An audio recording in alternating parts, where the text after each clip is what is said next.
About a year ago, a friend of mine, Craig Biani, a composer from the Lehigh Valley, contacted me and asked if we would be willing to put together a concert of their music for Carnegie Hall. And the group of the composers were called the Deadbeats Composers Collective.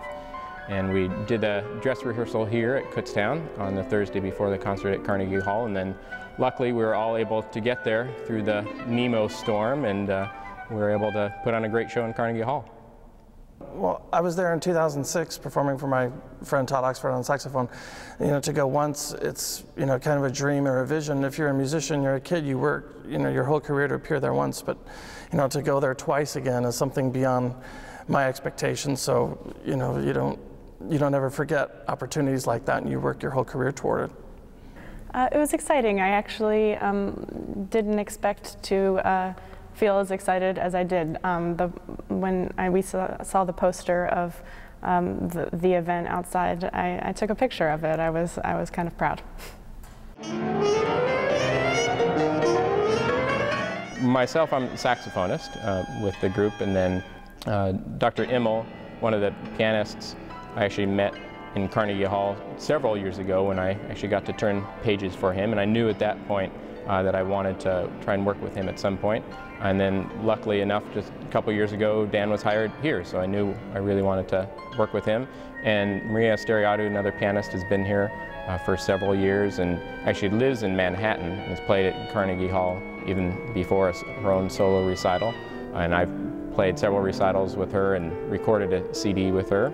And so I knew we wanted to get Maria in on the concert as well. And Dr. Lowy is one of our new addition to, especially to our wind department, but a fabulous flute player who's also recently played with the Philadelphia Orchestra, along with the Pennsylvania Ballet. So it was a great group of musicians to play with.